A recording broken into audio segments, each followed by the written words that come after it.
y hay Buenos otras días, personas aquí también. estamos. Ahí A Pau estamos. también la conozco. Sí, y a Vanessa, Claro. bueno, pues aquí, bienvenidas. Pues si Ok. quieres comenzamos. ¿Sí? Empezamos por tu tiempo, realmente, y por tu Ok, respeto a tu horario. Mil, ok, mil gracias y bienvenido. Y a gracias, muy todos. amable. Muy amable. Bueno, el tema de hoy es algo muy interesante porque Bert Hellinger, hacia finales de su vida, Bert Hellinger es quien construyó y dio forma a las constelaciones familiares. Él dijo que ya no hacía terapia, que él hacía filosofía aplicada. ¿Ok? ¿Y por qué entonces cambiar de terapia a filosofía? Para mí es como subir un escalón, ¿sí? En la comprensión de las cosas, bajo el entendido que una cosa es la epistemología como una teoría del conocimiento per se, ujú, que da lugar a conductas, que da lugar a creencias y que da lugar a comportamiento y a la formación de una ética, es decir, principios morales que rigen nuestro comportamiento. Ujú. Y todo esto conforma, de alguna manera, la filosofía que cada uno de nosotros va creando. Hubo un autor, no recuerdo su nombre, que decía que en la época actual había una crisis de pensamiento, porque la mayor parte de la gente tiende a repetir lo que aprendió, ¿ok? Sin competencias reflexivas, que es parte de lo que invita la epistemología a tener una competencia reflexiva sobre el conocimiento. Y no nos cuestionamos nuestros propios pensamientos, damos por hecho que lo que pensamos puede ser una verdad y a veces una verdad absoluta si es que nos lo llegamos a cuestionar. Otras veces simplemente actuamos en consecuencia de creer que tenemos un conocimiento y aquí es importante saber que el conocimiento per se siempre está en evolución y no se trata de una anarquía de los saberes, sino que se trata de que el conocimiento es un área de experiencia humana que siempre se va enriqueciendo a través de miradas diversas y por lo tanto no existe una verdad absoluta. Cada una de nuestras verdades va evolucionando en el tiempo al mismo o en sincronía con los cambios y la evolución que tenemos nosotros como personas. Entonces, quiero narrarles que yo fui Cruz Roja, socorrista de la Cruz Roja durante mucho tiempo, en parte de mi adolescencia y ya en mi juventud. Y entonces, ¿qué hacer cuando de pronto llegas donde hay una accidentada, una niña que muere atropellada por un hombre que es alcohólico y con ese furor de la juventud y con la gente enardecida a tu lado te sumas a esa prisión emocional de querer hacer justicia? Y cuando llega el abuelo simplemente dice,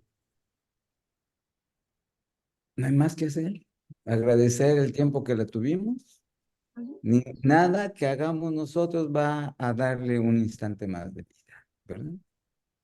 ¿Qué hacer cuando llega una mujer y te dice, doctor, estoy embarazada y quiero abortar? ¿Qué hacer con un paciente que llega y te dice, necesito que me ayudes a morir? Ya no quiero vivir. Estoy hablando de una persona de 98 años de edad, que ha sido mi paciente por más de 40 años, y entonces me dice esta semana, ya no quiero vivir, ya no me des nada, ayúdame a morir, dame un chochito, dame una pastilla para ayudarme a morir. ¿Mm? ¿O qué hacer con la gente que agoniza y te dice que tiene miedo de morir y que no se quiere morir? ¿Qué vas a hacer? ¿Qué vas a hacer cuando una persona no tiene competencias para decidir y su bienestar y a veces su vida está en tus manos y tienes que actuar de manera inmediata? ¿Ok? Estoy hablando, por ejemplo, de un accidente donde las personas están inconscientes. Y si es un accidente múltiple, como sucede cuando hay el choque de dos autobuses y tienes 30, 40, 50 heridos, y tú tienes que decidir a quién vas a trasladar porque el número de vehículos para trasladar es limitado.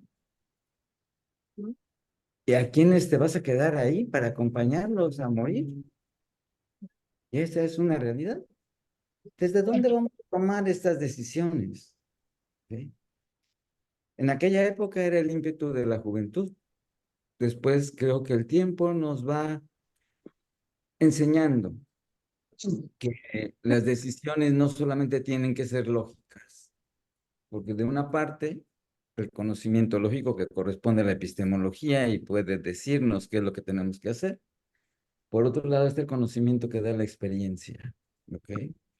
Y la confirmación que da la congruencia y la coherencia de nuestro actuar con respecto a esos principios que de alguna manera consciente o inconscientemente dirigen nuestro proceder profesional a aquellos que estamos dedicados a acompañar y ayudar a la gente a que resuelva sus situaciones o a que encuentre su mejor manera de estar en el mundo. ¿Ok? Entonces, más que exponer un tema con certezas, quiero exponerle mis opiniones y dejarlos a su reflexión. ¿Ok? Desde el punto de vista de la experiencia y desde luego del conocimiento. ¿Ok?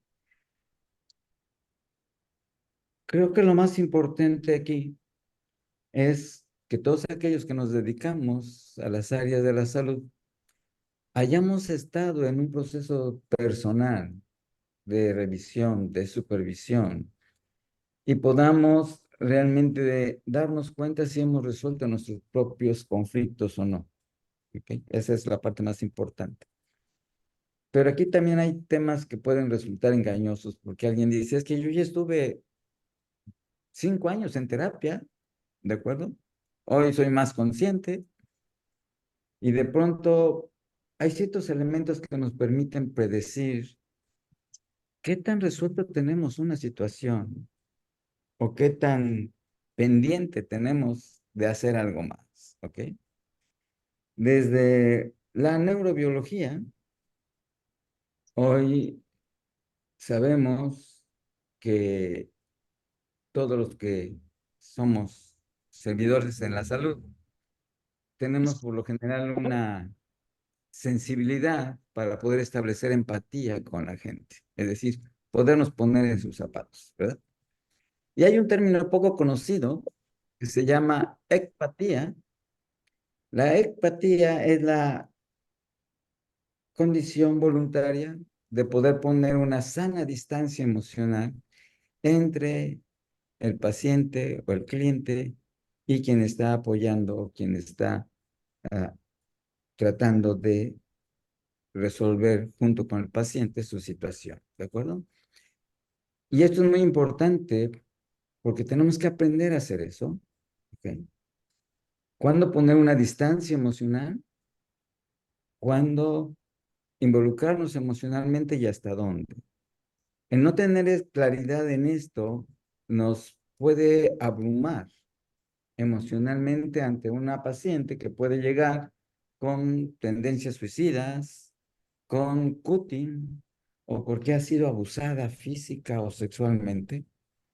Y entonces nosotros, en lugar de ser proactivos, somos reactivos, nos estamos dejando llevar por la emoción y eso pone de manifiesto que tenemos algún asunto pendiente y que por lo tanto no somos las personas más idóneas para poder acompañar a estas personas. ¿De acuerdo? Desde este punto de vista es necesario, para mí,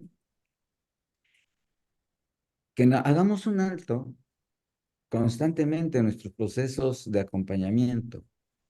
No para revisar solamente lo que estamos pensando, lo que estamos sintiendo, porque eso puede ser hasta cierto punto incluso engañoso. ¿Ok? La, un término que se usa actualmente se llama autorregulación. ¿Ok? Y la autorregulación empieza en el cuerpo. ¿Ok? ¿Qué significa esto? Autorregulación significa que podemos gerenciar de manera adecuada nuestras emociones, que podemos tener agencia en nuestras emociones y en nuestra conducta hacia el paciente. Y lo vamos a descubrir no por lo que pensamos o en lo que creemos, sino en nuestro cuerpo. ¿Por qué en el cuerpo? Porque neurobiológicamente todos los seres humanos tenemos eh, una zona, vamos a llamarla así, una zona de tolerancia de respuestas adaptativas o desadaptativas, ¿ok? En la cual nos podemos mover, es como un margen, ¿de acuerdo? Ujú. Vamos a suponer de 0 a 10 es un margen tolerable, adecuado de respuestas proactivas y adecuadas. Podemos mantenernos cerca de 9 de manera constante o podemos estar en el punto 5. Sin embargo, estamos en la zona de tolerancia o en nuestro margen de tolerancia. Pero cuando nos exaltamos y podemos tener taquicardia y podemos tener sudoración y podemos elevar la voz y podemos sentir ira, entonces nos hemos salido de nuestro margen de tolerancia o de nuestra zona de tolerancia y ahora nos estamos hiperregulados, ¿ok? Y eso manifiesta que el tema me afecta. O al revés, puede ser que me sienta aburrido con el discurso de mi paciente, que tenga somnolencia, no porque no haya dormido, sino porque el vínculo con ese paciente me hace incluso evitar algunos temas que puedo mirar o que puedo experimentar, pero en mi cuerpo hay falta de energía, hay falta de disposición, hay una carencia de interés. Y eso en realidad habla de mí, más de mí que del paciente, de cómo yo estoy respondiendo del paciente. ¿De acuerdo? Eso significa que me he salido de mi margen de tolerancia y me he ido hacia abajo hipoactivando mi conducta. ¿Ok? O bien puede ser,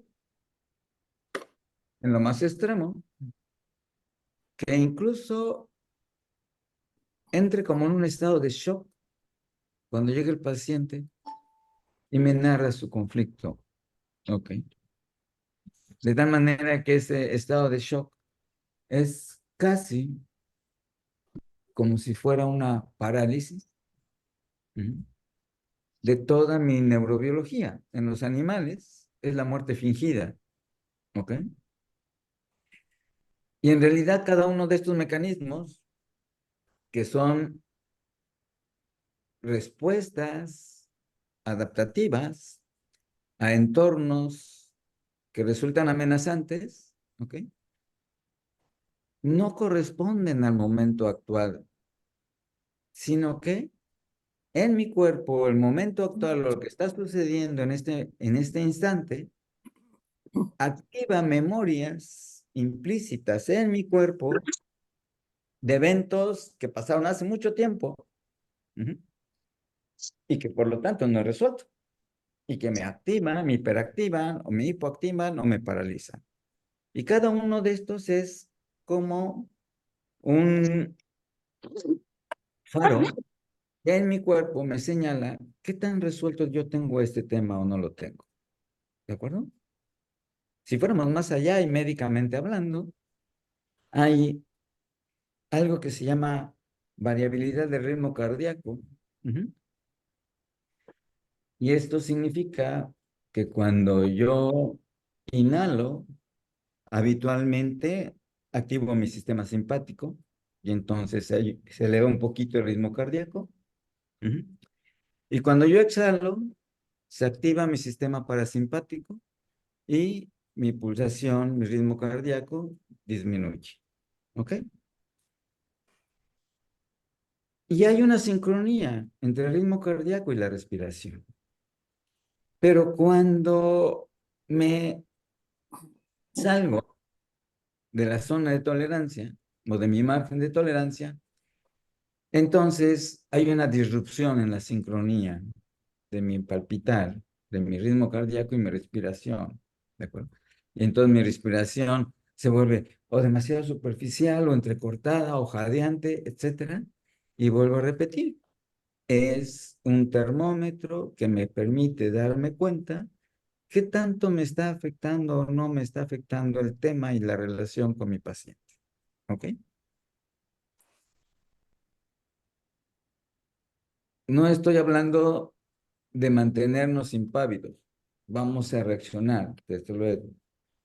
Incluso pudiera ser que en algún momento dado, ante un exabrupto de algún paciente, pueda yo por momentáneamente salirme de mi margen de tolerancia, pero debo tener las competencias suficientes para volver a mi zona de tolerancia de una manera rápida y eficiente.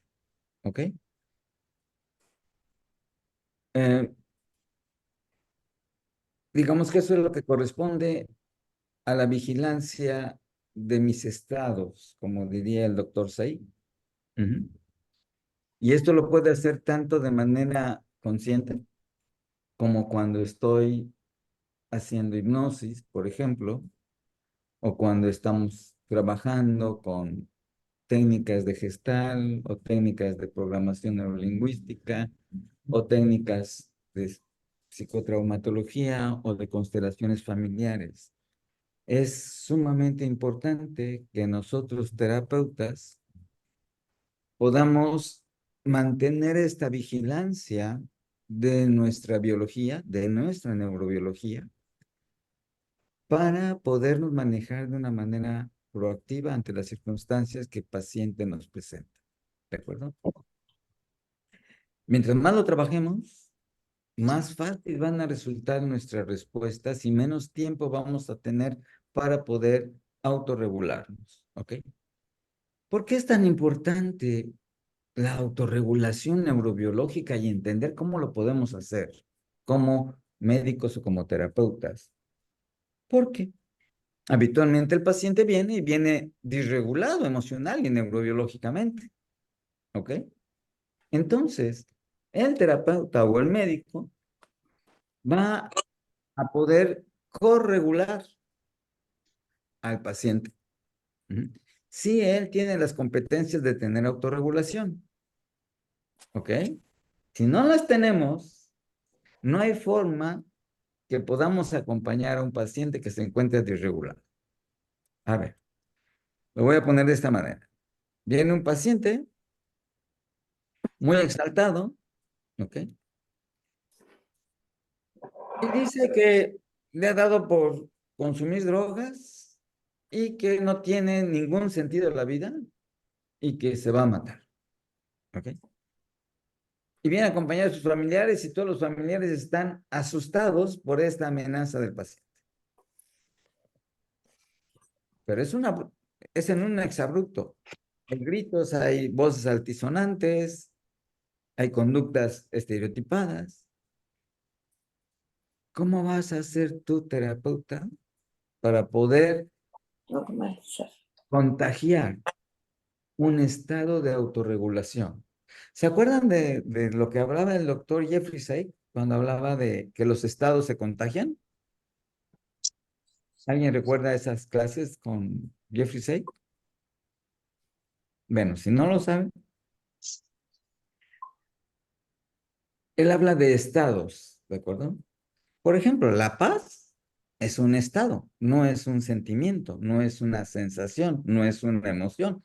Es un estado que implica una forma de manejar nuestra neurobiología, ¿m? Y la cual es capaz de transmitir o contagiar a la gente que está a nuestro alrededor. ¿Ok? ¿M? La fascinación es otro estado. ¿Ok? El agobio es otro estado. Entonces, es importante que nosotros revisemos cuál es nuestro estado para poderlo transmitir, contagiar o invitar en esa danza hipnótica a nuestro o nuestros pacientes para crear un ambiente de seguridad y de confort dentro de la terapia. ¿De acuerdo? ¿Sí? Ahora bien, cuando hablamos de tener autorregulación, Ujú. Es necesario que miremos nuestra propia historia. Ujú. Para que una persona adulta hoy tenga autorregulación, tuvo forzosamente que tener corregulación en su primera infancia. ¿Sí? ¿Y quién nos ayuda a aprender a leer nuestros estados? Pues habitualmente papá o mamá, ¿de acuerdo? Si mamá estuvo autorregulada, entonces puede simplemente con mirarnos, abrazarnos y con las gesticulaciones transmitirnos esa autorregulación. Es decir, esto no es verbal, esto es fundamentalmente no verbal, ¿ok? Y tiene que ver con las áreas del cerebro más evolucionadas para generar justamente empatía y empatía, ¿ok? Y es necesario saber esto, al menos desde mi punto de vista, porque alguien puede venir y decirte que es muy maduro emocionalmente o muy madura emocionalmente, muy estable, y cuando preguntas por su historia, ¿de acuerdo? Resulta que mamá estaba deprimida y tomaba medicamentos cuando él o ella nacieron, o que sus padres estaban en un proceso de divorcio, o que estaban en un proceso de duelo, ujú, o que los acababan de estafar, o que acababan de tener un accidente, o que había guerra, o que había demasiada pobreza, o que mamá llevaba en el alma el dolor de un abuso, o papá. ¿De acuerdo? Entonces no tuvieron nuestros padres la posibilidad en aquellos tiempos de ir al psicólogo y que alguien le dijera, necesitas establecer competencias de autorregulación, ¿ok? Y por lo tanto, no nos pudieron dar a nosotros esa corregulación. Y si no nos pudieron dar eso, hay algo que se llama mentalización. Mentalización en términos generales es que nos ayudan a crear nuestra mente, que nos ayudan a leer nuestros estados. Entonces, si cualquiera de estos padres que mencioné con los conflictos que conllevan no tienen las competencias de poder decirme, eso que estás experimentando se llama enojo, eso que experimentas se llama frustración, eso que experimentas se llama alegría, yo voy a carecer de una lectura de mi fisiología, ¿ok? Ujú. Y eso sucede con muchísima frecuencia. A veces le preguntas a la gente, ¿cómo estás en tu cuerpo? Y te dice, bien, como un modismo, o te dice, no sé. ¿Qué es lo que sucede? Que cuando no hay autorregulación, con mucha frecuencia hay lo que ya denominamos alexitimia, que es la incapacidad de poder leer nuestros estados emocionales a través del cuerpo. ¿Ok? Es un fenómeno disociativo, de hecho. Así es de que no podemos exigirle a un paciente que contacte con su cuerpo cuando esta alexitimia ha sido una competencia de adaptación a situaciones que a nuestro paciente le resultan amenazantes. No sé si me explico. Si hay una persona que ha sufrido abusos porque es sobreviviente de un ambiente familiar violento, y el niño o la niña en aquel entonces se disociaron y dejaron de experimentar su cuerpo para hacer frente al miedo o al agobio que experimentaban, entonces, si yo le pido que haga contacto con su cuerpo, que lea las emociones, lo que va a reexperimentar mi paciente, si yo soy demasiado persistente y no hago una lectura adecuada, pues va a ser ese mismo temor que experimentó cuando era niño. ¿Ok? De aquí la importancia de hacer una adecuada lectura de la conducta no verbal de nuestros pacientes y de aquello que detrás del lenguaje verbal no se puede decir o se dice de manera indirecta o se dice de manera metafórica.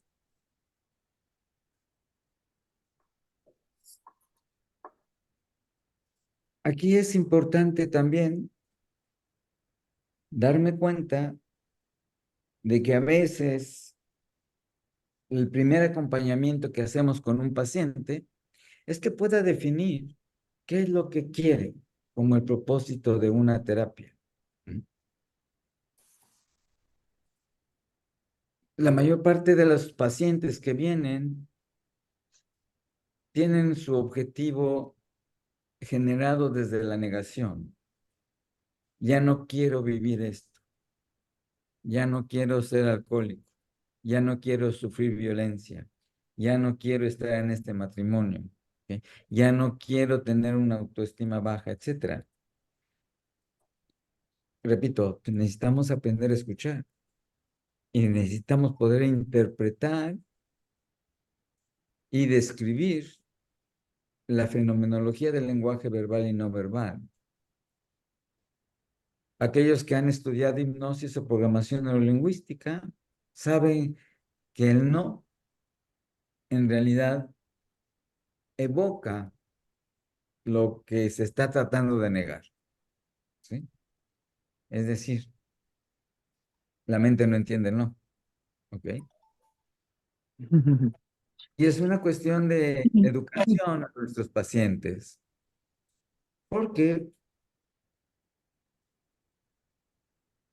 nuestro cerebro en general está más entrenado en observar aquello que no nos es conveniente. Es decir, veo lo que falta, veo aquello de lo que carezco, veo aquello que no me fue dado, ¿ok? Y con mucha dificultad puedo empezar a mirar aquello que sí hay o que sí hubo, ¿sí? En términos generales, esta es una estrategia de sobrevivencia, ¿de acuerdo? O sea, nuestros antepasados iban cuidándose de las amenazas, ¿ok? Entonces tenían que estar pendientes que no hubiera un depredador cercano, ¿ok? Pero en nuestra biología también tendemos mucho a buscar la seguridad, ¿ok? Tenemos un paciente que no tiene definido un propósito para la terapia. Nos está diciendo que su marco de referencia es lo que no quiere, ¿ok? Pero ¿qué sucede cuando a un paciente le quitas su margen de referencia y no tiene uno nuevo? Se queda perdido, ¿ok? Y es necesario que el paciente descubra sus nuevos márgenes de referencia, marcos de referencia, perdón. ¿De acuerdo? No que nosotros se los demos, ¿ok? Pero este es un aprendizaje, no sucede de la noche a la mañana. Ujú. Cuando alguien nos dice es que ya no quiero vivir esto, o es que mis padres no me quisieron como yo hubiera querido, o es que no tuve los padres, mi mamá no estuvo para mí, o mi papá no estuvo para mí, ha generado una cultura interna de carencia. Ujú. Y ha sido educado, o se ha educado en mirar lo que ha faltado y poder cambiar esta visión de lo que no tuvo, de lo que no recibió, a lo que sí hubo, a lo que sí recibió, es una estrategia de aprendizaje, ¿ok? Pero el paciente tiene que aprender a mirar esto. No lo va a hacer simplemente porque ya se lo digamos. Lo va, como dije al principio, ahora tiene el conocimiento, pero no tiene la experiencia y no sabe cómo hacerlo. ahí entra la psicoeducación, ¿ok? Y por otro lado, tengo que evitar venderle yo ese propósito. Ujú. Porque una cosa es que yo lo señale y otra cosa es que yo le diga cuál va a ser. No sé si me explico.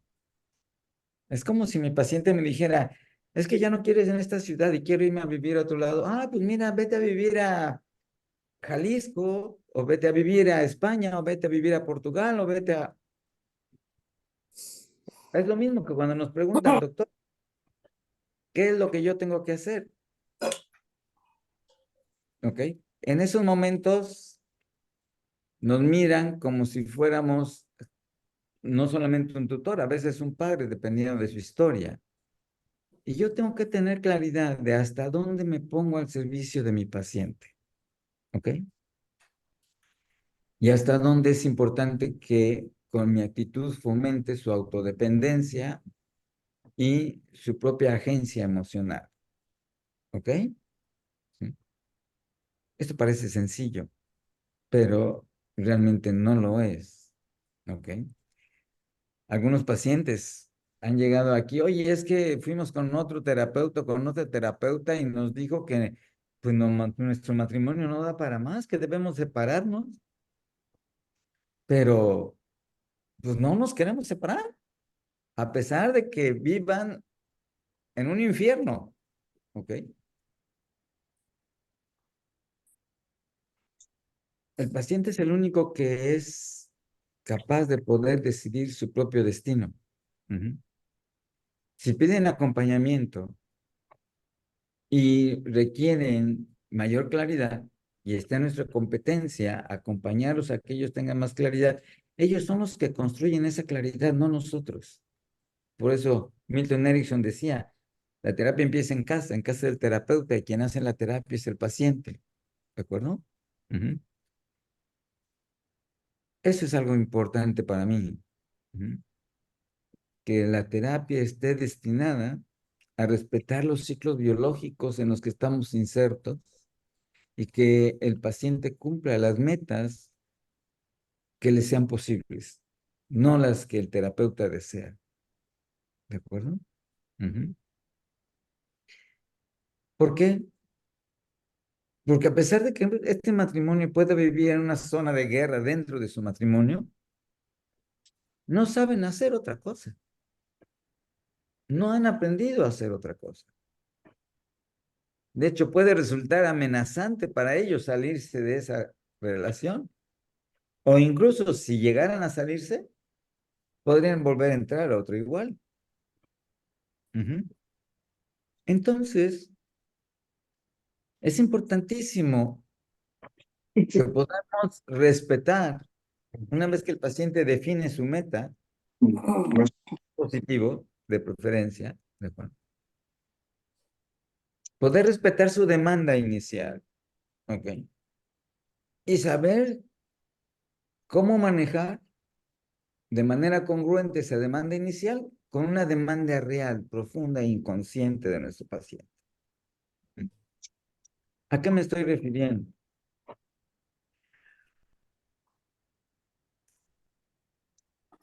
No sé cuánta gente de aquí tiene experiencia en psicodrama o en constelaciones familiares, pero a veces Bueno, alguien hay tiene... varias, perdón, Juan Ramón, hay varias personas. Pau es una de las Ok. especialistas, Paula, creo que Pepina también, bueno, Vane, no sé si tú tengas, no, todavía no, ok. Telma, en general, creo que, Todos digo, conocen parte del tema. Ok. exacto, Bueno, de manera muy general, cuando en un psicodrama o en una constelación, uno de los representantes quiere tirarse al suelo, ujú, significa, en palabras de Hegel, un jalón a la muerte, ¿de acuerdo? Se quiere morir. Y a veces, aunque otros miembros de la familia le digan, quédate, el paciente o el representante nunca se pone de pie. Por el contrario, puede acabar de acostarse. Ujú. ¿Y qué significa esto? Pues significa que hagamos lo que hagamos, ese paciente va a tener actitudes para morir, que puede ser desde una enfermedad física franca, o puede ser una depresión, o pueden ser con actitudes de riesgo, con conductas de riesgo. Y solo podemos respetar su destino. Ni los electroshocks pueden cambiar esa lealtad inconsciente hacia el destino de nuestro paciente cuando esta lealtad tiene que ver con morir igual que un hermano, por ejemplo, o que un padre. Ujú. Porque a veces incluso estos pacientes los llevan, y de verdad he tenido pacientes que les ponen electroshocks. Una paciente quedó huérfana a los 5 años de edad, después tuvo abuso. De ahí había visitado múltiples terapeutas con un diagnóstico de trastorno límite de la personalidad. ¿Ok? Y varios intentos suicidas que siempre terminaban en hospitalización psiquiátrica y con electroshocks, hasta hoy, ¿de acuerdo? Y entonces decidieron darle medicamentos psiquiátricos y con ellos mismos ha intentado suicidarse. O sea, no hay manera, ¿de acuerdo? ¿Sí? Más allá de la voluntad del paciente, más allá de la intención de un terapeuta, es el respeto por el destino de este paciente. ¿De acuerdo? ¿Sí? Y a esto implica también hasta dónde yo tengo competencias y habilidades para poder acompañar a un paciente. ¿Ok? Tuvimos una alumna que dio servicio social en un área de oncología pediátrica, ¿no? Eh, Niños de diferentes edades con cáncer. Entonces ella, cuando entró, había 35 niños hospitalizados en esa área, ¿no? Y en 6 meses, ninguno de los 35 había sobrevivido. ¿No? Así es de que ella no pudo completar el año del servicio social. Tuvo que retirarse. Ujú. Porque el ambiente la rebasaba. ¿De acuerdo? Y esto es importante, que la primera ayuda que brindemos sea a nosotros mismos, ¿verdad? Ujú. Que en el momento en que podamos descubrirnos desregulados neurobiológicamente, pues acudamos o a terapia o nos demos un break, hagamos una pausa en nuestro quehacer profesional, ¿ok? Y hagamos algo para volver a autorregular. Al final quiero compartir simplemente un ejercicio muy sencillo, ¿de acuerdo? Ujú. Porque una vez que podamos regularnos, entonces podemos volver a nuestros campos de servicio, ¿de acuerdo? Y ser objetivos. Ujú. ¿Ok? Digo ser objetivos porque hemos escuchado, bueno, he escuchado enfermeras que le dicen a estos niños con cáncer, despreocúpate, te vamos a poner otra pierna, ¿no? Cuando lo que van a poner es una prótesis. Entonces, de pronto nuestro lenguaje deja de ser objetivo y se convierte casi en un lenguaje mágico, ¿no? Eh, Podemos vender falsas esperanzas cuando le decimos a alguien, todo va a estar bien, cuando sabes que la muerte es inminente. Ujú. Entonces, a ver qué palabra vas a decir, ¿ok? Si alguien te dice, doctor, pues me van a operar de un tumor cerebral, ¿qué les vas a decir? ¿Tu deseo? ¿Cuáles serían tus palabras para un paciente que tiene un tumor cerebral a nivel central. Paciente de 45 años de edad. ¿Confía? ¿La medicina ha evolucionado y vas a estar bien? No, no, ¿de acuerdo? Espero que sea lo mejor para ti, que suceda lo mejor para ti. Y volvemos a la ambigüedad del lenguaje hipnótico, ¿verdad? Espero lo mejor para ti. ¿Qué le estoy diciendo? ¿Qué es lo mejor? ¿Alguien lo sabe? Nada, ¿de acuerdo? Es una forma de poderle decir al paciente que pase lo que pase, estará bien. Ujú. ¿Ok? ¿Qué le puedes decir a una mujer que llega y te dice, doctor, he sido víctima de violación esta noche? Ujú. Fui a la disco y salí un poco alcoholizada, me abordaron varios tipos, he sido violada, ¿qué hago? ¿Qué le vas a decir?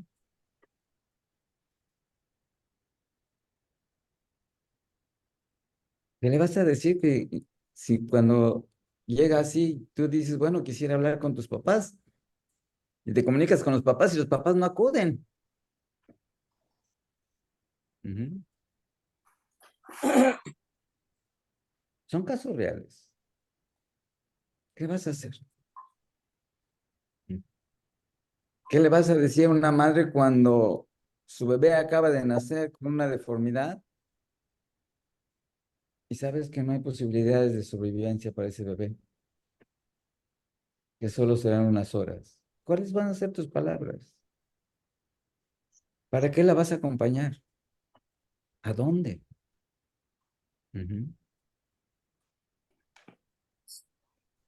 Lo que estoy diciendo es que dependiendo de nuestras creencias, dependiendo de nuestra idealización, dependiendo de de nuestros propios principios morales, vamos a tomar decisiones para acompañar a los pacientes. Y cuando digo acompañar, me refiero en el lenguaje verbal y no verbal, ¿de acuerdo? Hasta dónde nosotros nos cuidamos a nosotros mismos, hasta dónde nosotros cuidamos la relación y hasta dónde nosotros respetamos el destino de nuestros pacientes. Eso no se los va a dar ningún libro, eso se los va a dar su experiencia, eso se los va a dar su conocimiento, eso se los va a dar su propia historia de vinculación y su propia historia de vida. Ujú. Mientras más definido lo tengamos, mientras más lo exploremos de manera continuada, creo que el bagaje de posibilidades de actuar de una manera más proactiva va a ser cada vez más eficiente. ¿Mm? Mientras menos lo conozcamos, mientras menos congruentes seamos con eso, mayores equivocaciones vamos a tener a lo largo de nuestro ejercicio profesional y de nuestra vida. ¿Ok? En esto también implica lo que Hellinger llamó los órdenes de la ayuda. Ujú. ¿Ok? Y antes de entrar a ello, ya Hipócrates decía que para ayudar a un paciente lo primero que había que preguntar es si estaría dispuesto a renunciar a aquello que lo enferma. Ujú. La gente no siempre está dispuesta a abandonar aquello que lo enferma. ¿Ok? No nos damos cuenta porque sí es cierto que la mejor puede ser que el alcohol, una droga, un- una forma de vida no sea lo más sano para mí. Y sí, me pueda tener en programas que me ayuden a tener limpio mi organismo, pero no estoy tratando las causas de fondo. ¿Ok? Ujú. Y entonces lo que estoy haciendo es solamente paliar las cosas. Pero aún así, si solo voy a paliar, tengo que estar claro y decirle a mi paciente que lo que voy a hacer para él, para ella, Es una actitud paliativa. No le puedo prometer la recuperación de su salud de manera absoluta, ¿de acuerdo? Ujú. Para algunos pacientes va a haber alguna dificultad de aceptar su nueva condición. Todos hemos visto que los pacientes tienen dificultades para tener apego al tratamiento, dificultades para mantenerse en un proceso terapéutico, ¿m? Dificultades para tomar de manera adecuada sus medicamentos, ¿ok? ¿Por qué? Porque implica un duelo. Ujú. Es un duelo evolutivo, es un duelo por la salud, es un duelo por nuestras capacidades. Ujú. Y nos estamos quedando únicamente en atender el apego a tratamiento de nuestros pacientes, ujú, sin atender las causas profundas por las que tienen este comportamiento. Entonces mi mirada como terapeuta, como médico, va a llegar hasta el grado de conciencia que yo haya podido desarrollar sobre mí mismo y sobre mis vínculos. No podré ir más allá. Ujú.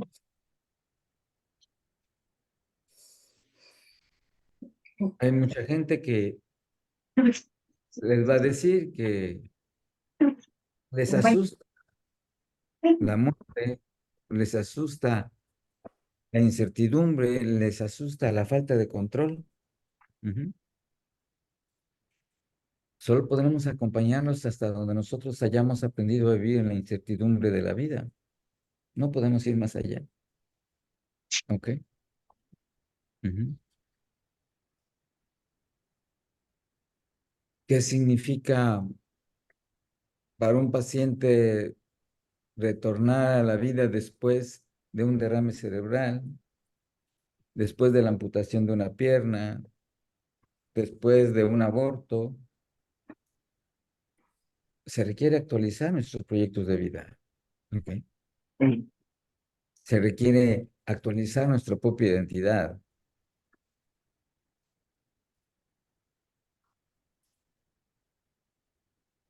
Solo puedes acompañar al paciente a que pueda hacer esto de manera natural si tú tienes resuelto lo tuyo. ¿De acuerdo? Si no lo tenemos resuelto, lo vamos a contaminar con la mejor intención. ¿De acuerdo?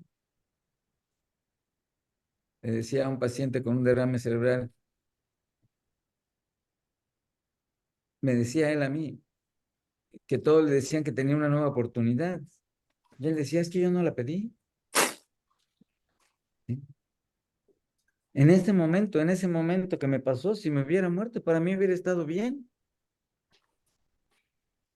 Ahora tengo que lidiar con haber sobrevivido a eso. Ujú. Y no sé qué hacer conmigo.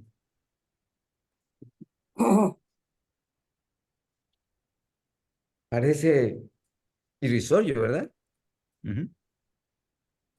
El punto es, para un paciente pudo haber estado bien morir cuando de manera natural su organismo llegó a ese punto. Ujú. Sobrevivir a un evento así, sobrevivir a un infarto, sobrevivir a una muerte cerebral, salir de un coma, etcétera, etcétera. La gente decide cómo continuar, ¿ok? Y de ahí lo importante de dejar lo que se llama la voluntad anticipada cuando alguien muere. Ujú. Y sobre esto aprendimos mucho durante la pandemia. Había gente que me dice, doctor, tengo COVID, tengo 89 de oxigenación, pero no me voy a hospitalizar. ¿Me atiende? ¿Tú sabías que era un riesgo de que el paciente muriera en su casa? ¿Verdad? Otra gente decía, si me llegan a hospitalizar, que no me intuben, aunque ello me cueste la vida. Y tuvimos que decirles a los parientes de estas personas qué dijo que hicieran antes de que tuviera el COVID y esté en un hospital y les digan que hay que intubarla porque si no se muere, que no la intuben. Y la gente tuvo que enfrentar eso. ¿Ok? Estoy hablando de casos críticos, ¿de acuerdo? Lo mismo pasa, repito, con un accidente. Si tienes 15 heridos, ¿ok? Y hay alguien que tiene una fractura de cráneo con exposición de los huesos, vivo, ¿ok? Y tienes otro que solo tiene una fractura de fémur y sobrevives una camilla, ¿a quién salvas? Ujú. ¿Con quién te quedas? Ujú. Son decisiones muy difíciles, ¿ok? Para lo cual, si no tienes claridad en tus principios, claridad en tu ética, claridad en la epistemología que rige tu propio ser y tu propia filosofía, es probable que te encuentres ante el mayor conflicto de decidir la conducta adecuada. De ahí la importancia del tema que estamos tratando. Y bueno, es lo que yo quería dejar a su consideración. Ya no es una propuesta, para mí es una exigencia de mi deber profesional. Y lo dejo ahí para que pregunten, aporten. Sí, Sí, oye, pues sí, todo lo que dices y como médico realmente, pues aquí tenemos a Telma, que también ha estado muchos años en cuidados paliativos y esto yo creo que es bien importante y decisiones tan fuertes para ustedes médicos, nosotros que nos dedicamos a la parte psicoterapéutica, pero que también estamos involucrados en muchas ocasiones, es muy complicado. El estar bien, como bien lo dices tú, el saber entender a la persona y lo que acabas de decir, fíjate que aquí se acordarán ustedes que tuvimos una plática de tanatología con la doctora Patti y con la licenciada María del Carmen Serrano, Patti López. Y por cuestiones X se me pasó decirles, pero ahorita se los quisiera yo decir precisamente a raíz de lo que estás diciendo. Instrucciones para después de mi partida. Este librito verdaderamente es maravilloso porque aquí nos demuestra precisamente qué es lo que yo en vida tengo que hacer y quiero dejar, si quiero que me intuben, si no quiero, si quiero que me cremen o no, si quiero, en fin, todas las posibilidades. En este librito, verdaderamente que se llama Instrucciones, repito, no sé si aquí ya está bien, Instrucciones para después de mi partida, y es de Josefina Gracia, de Editorial Kepler. Si quieren, se los voy a poner en el chat. ándale, te lo Esto nos, agradeceríamos mucho. sí, Ajá. fíjate que es un trabajo para nosotros, hacerlo en vida, exactamente en vida. Decir en determinado momento, qué es lo que deseo, pero antes que nada, dónde están todas mis pertenencias, incluso la parte del servicio social, las credenciales, el número de no sé qué, el número de placas, el número, bla, bla, bla. Porque eso dice esta chica, que es lo que precisamente, lo que se quejan mucho, bueno, lo que adolecen más bien mucho las personas, los familiares, es que no sabemos ahora ella qué quería o esta persona qué deseaba y dónde está el número de seguro social o dónde está tal cosa. Y de veras es para las personas que están familiares, es una odisea. Y este librito nos muestra, repito, es para hacerlo nosotros, ¿verdad? Porque es para Claro. decir, sí, aquí está, y si no, y si ya no quiero vivir, por favor, déjenme, o sea, si mi situación está así, yo decido, pero entregárselo a una persona, como dirían, al que más confianza le podemos tener y que cuando sea el momento, que realmente se cumpla la voluntad. Pero también, como bien lo dices, mi querido doctor, hay muchas ocasiones en las que hay que tomar decisiones tan fuertes como médicos, ¿sí? ¿A quién nos llevamos? ¿Al que tiene exposición de masa o craneal o la parte del fémur? y a veces suelo decir, nadie se muere la víspera, se van cuando se tienen que ir, ¿verdad?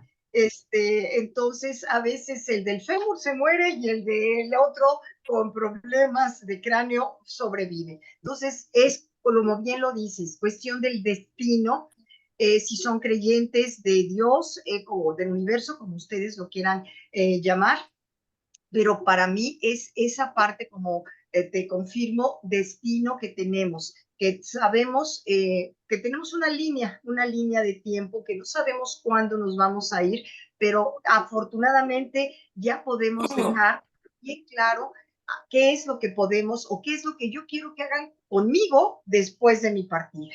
Claro. Eso es lo que les quería decir. Ajá, Ok, se bueno, los voy nada a más poner ahorita en el chat. Sí, Sí, sí, dime. gracias. Antes, Telma, Telma, ¿alzaste la mano? Ah, sí, Sí, sí. ¿Me oye? Ah, sí, sí, sí. perfecto. Sí. Bueno, has tocado, primero felicitarlos. Un saludo a todos y estoy muy contenta de estar con ustedes. Efectivamente, a mí una de las cosas que ahorita más me ha llenado de lo que has dicho y que es cierto, es precisamente que qué es lo que nosotros tenemos que captar de las personas y hasta dónde ellas quieren. Porque muchas veces se deja llevar por yo me acuerdo que un médico me decía, es que yo estoy para dar vida, no para matar. Así me contestaba, ¿no? Pues no, no lo estás matando, pero déjalo decidir o deja decidir qué es lo que quiere, ¿no? No Ujú. eres que vas a hacer esto. Por otro lado, a mí me conflictúa mucho todas estas campañas que se hacen dizque para mejorar la salud y que para las personas y que ustedes digan, pero que ¿por qué no funcionan? ¿Por qué no funcionan esas campañas? Por lo que tú has estado mencionando. Ujú. Precisamente el hecho de que no se llega a la profundidad de las personas, al espíritu de las personas, a lo que necesitan realmente cada quien. Ujú. Como la persona a lo mejor quiere seguir, yo tengo una experiencia con una persona que fuman toda la familia, y llega y quiere dejar de fumar, no va a dejar de fumar. Esa persona vive dice que quiere, pero no lo deja.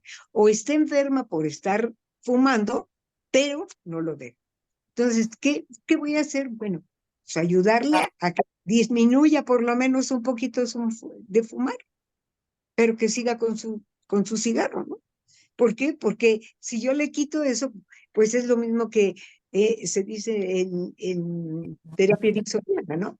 Quitas ahí una cosa, pero dejas un hueco y no lo estás llenando con algo más espiritual, algo más importante para él. Y esto es muy importante, ¿no? Exacto. Sí, nada más quizás puntualizar que lo que acabo de exponer y lo que acaban de exponer desde el punto de vista psicológico por Telma y médico por Yolanda, en realidad son las dos cosas, ¿de acuerdo? Porque de pronto yo tengo que saber hasta dónde uso un diagnóstico o una etiqueta y hasta dónde me doy permiso de mirar otra cosa, ¿de acuerdo? Es decir, ah, aquello que censuro realmente, mm, yo tengo competencias para resolverlo. Lo que acabas de decir, si alguien paciente dice, es que yo quiero dejar de fumar, pero no he podido hasta hoy, o es que no sé por qué tengo tendencias depresivas, o por qué me hago cutting, o por qué tengo un trastorno de alimentación. Solo estoy mencionando algunas cosas que tienen que ver con un estudio longitudinal que se ha hecho, que se llaman experiencias adversas de la infancia. Ujú, ujú. La mayor parte de los trastornos mentales tienen una prevalencia de más del 50% de antecedentes de experiencias adversas en la infancia. Sí, estoy de acuerdo contigo. Estoy de acuerdo Entonces, contigo. Pero si yo no conozco el tema, no lo voy a mirar, no voy a saber cómo abordarlo, Eso sí. ¿de acuerdo? Sí.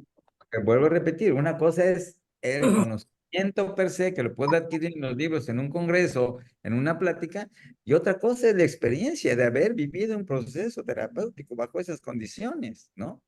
Y mi propia experiencia personal como terapeuta de poder asistir a este tipo de pacientes. Ujú. Entonces cambia completamente mi visión, ¿no? Cómo cambian las cosas que se actualizan. Antes hablábamos de víctimas de abuso sexual, de víctimas de violencia intrafamiliar. Hoy esos términos ya no se usan. Hoy se dice sobreviviente de abuso sexual, sobreviviente de violencia intrafamiliar. Y el solo cambio de la palabra genera una resignificación y una mirada desde otro lugar, ¿de acuerdo? La mirada es una mirada de resiliencia. Ujú. Pareciera simple, no lo No. es. La primera etiqueta los colocaba dentro del triángulo dramático. Por ahí alguien lo debe de conocer. ¿De acuerdo? La segunda es una mirada de la psicología positiva. Ujú. Entonces, ¿desde dónde yo estoy mirando? ¿Y hasta dónde estoy mirando? ¿De acuerdo? Y no venderle mis creencias a mi paciente, poderme mantener en esa, voy a poner los entre pestañas porque nunca es neutral, ¿de acuerdo? Pero mientras más me quede como observador curioso, que Está como ahí. alguien, exacto, que como alguien que quiere intervenir, es mejor esta posición de observador curioso, ¿no? Ok. Ujú. Era solamente una aclaración. Gracias por los comentarios. ¿Alguien tiene algo más que quiera aportar? Yo sí quisiera comentar. Sí.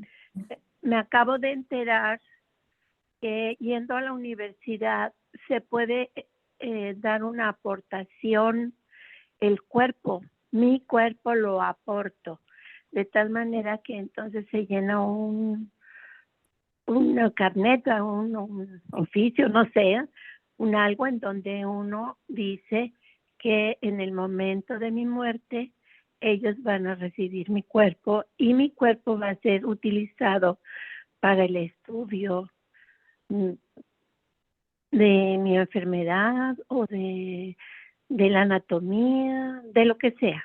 El cuerpo va a servir. Y si algún órgano es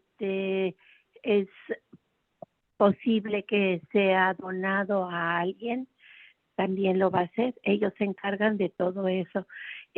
Me comentan que es una experiencia muy tranquila porque el proceso de la muerte para los familiares es mucho más sencillo.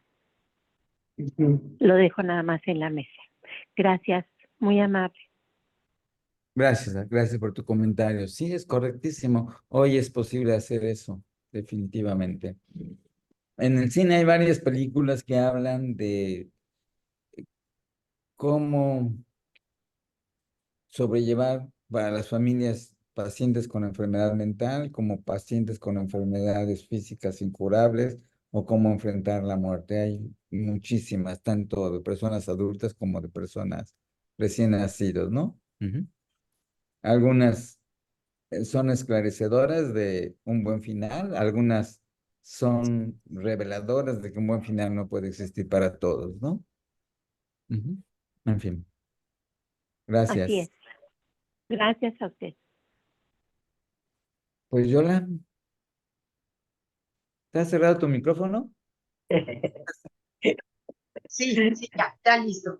Gracias, perdón. Mira, pues antes que nada agradecerte muchísimo tu participación. Creo que queda muy claro que esta charla más que nada es para tener muy claro, muy consciente nosotros que nadie puede dar lo que no tiene. ¿Sí? Que mucho los conocimientos, y mira que eso pues lo decimos frecuentemente, a veces por negligencia o por ignorancia, ¿verdad?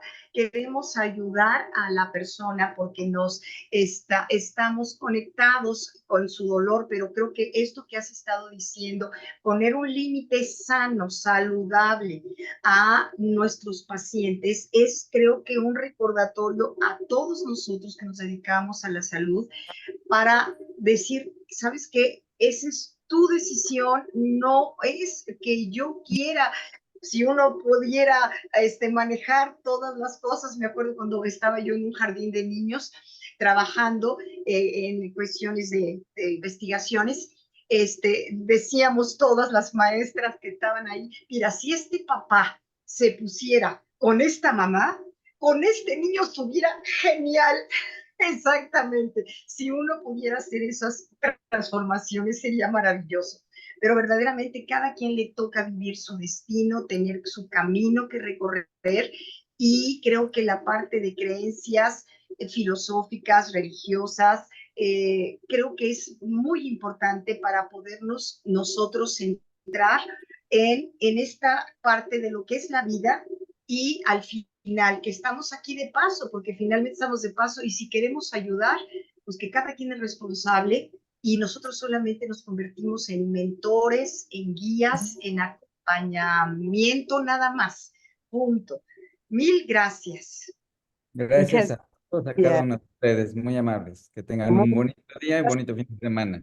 Gracias, Yana. Muchísimas gracias a todos, Rosa, Vane, muchísimas Marta, gracias. María, Cuídense mucho. Pina, Si no consiguen el Joana. libro, Vane, porque tú estás ahí en España, si no consiguen el libro, yo te lo mando con todo gusto. Creo que sí está en Amazon, pero no sé. Déjame, me dijeron que sí estaba en Amazon, ¿eh? Es Por que lo he eso estado buscando, pero no sale. Lo he estado intentando mirar, pero no sale. Ya lo investigamos.